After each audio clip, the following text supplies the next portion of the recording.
viernes, amada familia, esperando que la bendición del Señor siempre esté con ustedes. Hoy vamos a hablar sobre el avivamiento. ¿Qué es? La Biblia menciona esa palabra en la carta de Pablo a Timoteo, en 2 de Timoteo, capítulo 2, versículos 6 y 7.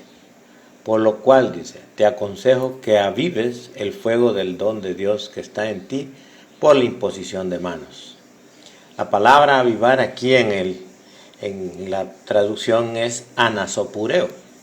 Quiere decir soplar el fuego que se está apagando o querer que se encienda más. Como cuando estamos encendiendo los carbones y se empiezan a apagar, empezamos a soplar para que vuelva otra vez la brasa al rojo vivo. Entonces, lo que sí es cierto es que a través de la historia se ha visto que este tipo de avivamiento es productivo.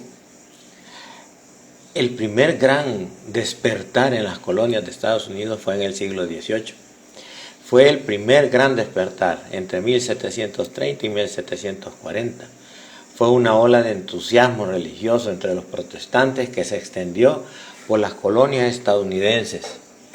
Fue el resultado de la predicación poderosa que afectó profundamente a los oyentes, ya miembros de la iglesia, con un profundo sentimiento de culpa personal. Esto es importante, hermanos. La gente se volvió más apasionada y emocionalmente involucrada con su religión en lugar de escuchar pasivamente al discurso intelectual de manera indiferente. En Estados Unidos, históricamente, mencionan el segundo gran despertar entre 1800 y 1830, pero fue más un evangelismo explosivo, enfocado a la salvación personal, es decir, al no creyente. Uno de los máximos representantes de este fue el pastor Charles Finney.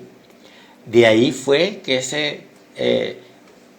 se comenzó a pedir: acepte al Señor, levante su mano y pase adelante.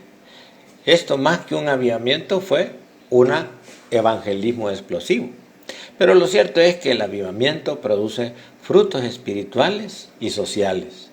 Pero mientras seamos nosotros peregrinos, advenedizos, tendremos la necesidad constante de avivar nuestra llama. El avivamiento significa recuperar el Evangelio de Cristo, no solo como doctrina, sino como experiencia de la gracia de Dios y de su Espíritu. Representa el anhelo de permanecer en esa vida de fe y amor que el Espíritu produce, pero que el pecado nos estorba. El avivamiento es una obra divina que tiene que ver primordialmente con la iglesia, con el pueblo de Dios, en tiempo de apatía o indiferencia espirituales. No hay que confundir avivamiento con evangelización o con conversión. El pastor Billy Graham escribió: el avivamiento tiene que comenzar en el corazón de los creyentes, antes que la evangelización llegue con eficacia al mundo. El creyente necesita ser avivado. El mundo necesita ser salvado, convertido. Necesita pasar de muerte a vida, de tinieblas a luz. Sí hay campañas de evangelismo, pero no puede haber campaña de avivamiento. El verdadero creyente es el que puede apreciar o percibir la necesidad de su restauración, de su gozo y de su comunión con el Señor. En la Biblia se emplean 5 palabras básicas relacionadas con el tema de avivamiento, cuyo significado nos pueden ayudar a una mejor comprensión de la palabra avivamiento. En primer lugar está esta que nos dice dar nueva fuerza, un nuevo vigor, vivificar. El Salmo 85:6. No volverás a darnos vida para que tu pueblo se regocije en ti. Habacuc 3:2. Oh Jehová, aviva tu obra en medio de los tiempos. Isaías 57:15. Yo habito en la altura y la santidad, y con el quebrantado y humilde de espíritu, para hacer vivir el espíritu de los humildes y para vivificar el corazón de los quebrantados. En segundo lugar está renovación. Tiene que ver con restablecer, reanudar una relación. Salmo 51:10. Crea en mí, oh Dios, un corazón limpio y renueva un espíritu recto dentro de mí. Romanos 12:2.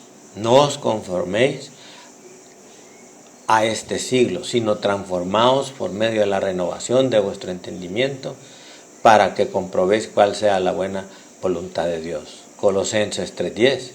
Y revestido del nuevo hombre, el cual conforme a la imagen del que lo creó, se va renovando hasta el conocimiento pleno. En tercer lugar está la palabra restauración. Restauración es recuperar, volver al estado anterior. Salmo 51:12. Vuélveme el gozo de tu salvación y espíritu noble me sustente.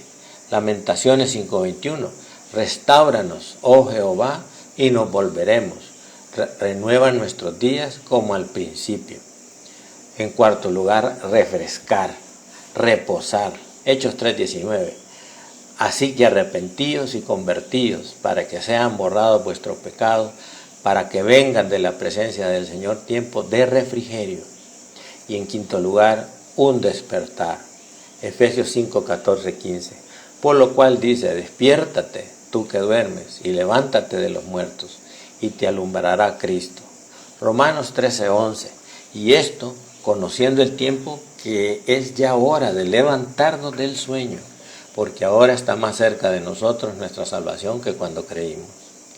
Los cristianos, no importa el fuego de nuestro primer gran amor, siempre tendemos por nuestra naturaleza, la rutina, la costumbre, los hábitos, que comenzó como una fuerte emoción, una convicción religiosa, tendemos a desmayar, a ceder a tentaciones y poco a poco nuestra llama se va haciendo más y más pequeña al punto de casi apagarse. Por eso es que el Señor les dijo a sus apóstoles, velad y orad para que no entréis en tentación. El espíritu, la verdad, está dispuesto, pero la carne es débil.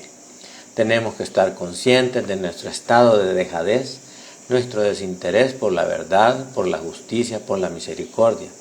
Cuando nos confrontamos con la palabra y vemos cómo vamos menguando en nuestra vida espiritual, es en ese momento en que estamos en posición de ser avivados.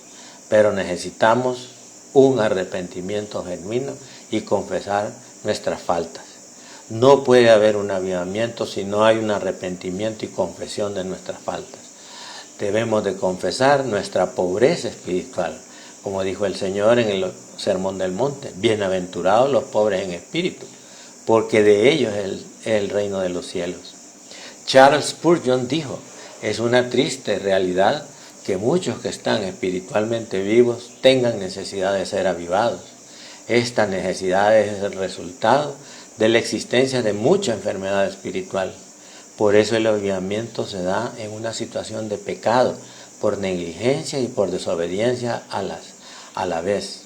Enemistades entre los hermanos, pleitos, carnalidad, idolatría, ira, contienda, falsedad, injusticia. En el avivamiento es primeramente el pueblo de Dios y no los hijos de este mundo los que tienen que hacer confesión de pecados, arrepentirse de ellos y volver al camino de consagración a Dios. Alguien lo definió como la operación extraordinaria de Dios de extirpar el cáncer y lepra del pecado manifestada en medio de su pueblo. Cuando éste reconoce su situación miserable y de todo corazón, clama a Dios pidiendo misericordia. Es con el avivamiento cuando una iglesia restaurada a su primer amor se renueva el evangelismo y las misiones. Surge un nuevo interés por la gloria de Dios. Se experimenta un nuevo poder para testificar de Jesucristo. La iglesia se pone en marcha animada por la vitalidad perdida y ahora recuperada. El poder del Espíritu Santo acompaña a los mensajeros de Dios como fuerza irresistible. 1 Corintios 2:4 nos dice, y ni mi palabra ni mi predicación fue con palabras persuasivas de humana sabiduría, sino con demostración del Espíritu y de poder. Y nosotros ya cristianos, el reino de Dios lo experimentamos en su plenitud. 1 Corintios 4:20, porque el reino de Dios no consiste en palabras, sino en poder, porque el reino de Dios no es comida ni bebida, sino justicia, paz y gozo en el Espíritu Santo. Dejamos de oír ya nuestra voz y comenzamos a escuchar la voz de Dios. El avivamiento no debería medirse por las conversiones resultantes, sino a la consagración y santidad de los creyentes, que son los que marcan la diferencia. El avivamiento parte de Dios. Él es el que toma la iniciativa. Es su Santo Espíritu quien nos convence de justicia, juicio y pecado. Apocalipsis 3:17.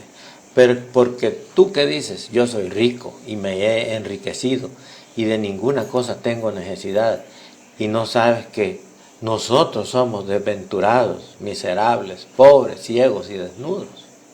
Siempre hay una actividad divina previa a la actividad humana. Primera de Juan 4, versículo 10. En esto consiste el amor, no en que nosotros hayamos amado a Dios, sino en que Él nos amó a nosotros primero. Versículo 19. Nosotros le amamos a Él porque Él nos amó primero.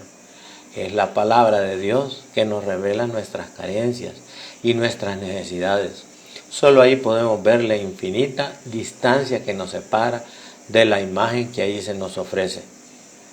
Efesios 1:4. Según nos escogió en Él antes de la fundación del mundo para que fuésemos santos y sin mancha delante de Él. Ahora bien, nuestra parte como creyentes es emplear los medios que Dios nos ha provisto. En las manos de Dios está el tiempo de su visita, pero está en las nuestras extenderle nuestra invitación, prepararle un lugar limpio. Apocalipsis 3:20. He aquí yo estoy a la puerta y llamo. Si alguno oye mi voz y abre la puerta, entraré a él y cenaré con él y él conmigo. Soy yo el que tengo en mis manos la llave del avivamiento cuando confieso, reconozco mi pecado y busco el perdón y la renovación de Dios. ¿Para qué? ¿Lo quiero para mi gloria? ¿Qué es lo que me mueve para buscar a Dios? ¿Para que me miren? No, hermanos. Debemos buscar el avivamiento para la gloria de Él, para compartir en estos tiempos de crisis que solo Jesucristo salva y transforma vidas, y para que nuestras buenas obras iluminen a los no creyentes y den la gloria a Dios. Cristo no vino a condenar, sino a salvar lo que se había perdido, a reconciliar al mundo, y nos hizo embajadores y nos dio el ministerio de reconciliación.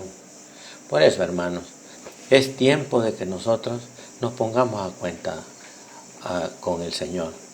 Inclinemos nuestros rostros y en actitud de humillación, orémosle al Señor. Mi buen Dios, gracias te damos por todo lo bueno que has sido con nosotros. Tu bondad, tu misericordia, tu cuidado, tus manos de amor siempre han estado guardándonos, proveyéndonos, Señor. En estos tiempos difíciles no nos ha faltado techo, sustento, abrigo, alimento. Nos ha guardado, Señor, de toda enfermedad.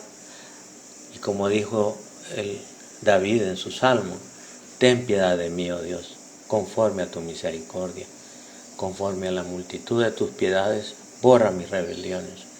Lávame más y más de mi maldad y límpiame de mi pecado, porque yo reconozco mis rebeliones y mi pecado está siempre delante de mí. Contra ti solo he pecado y he hecho lo malo delante de tus ojos, para que sea reconocido justo en tu palabra y tenido por puro en tu juicio. Purifícame con hisopo y seré limpio. Lávame y seré más blanco que la nieve. Crea en mí, oh Dios, un corazón limpio y renueva un espíritu recto dentro de mí. Señor, abre mis labios y publicará mi boca tu alabanza, porque no quieres sacrificio, que yo lo daría. No quieres holocaustos. Los sacrificios de Dios son el espíritu quebrantado, y al corazón contrito y humillado no despreciarás tú, oh Dios. Gracias, mi Señor. Gracias porque tú, cuando confesamos nuestros pecados, tú eres fiel y justo para perdonarnos y limpiarnos de toda maldad, de toda iniquidad.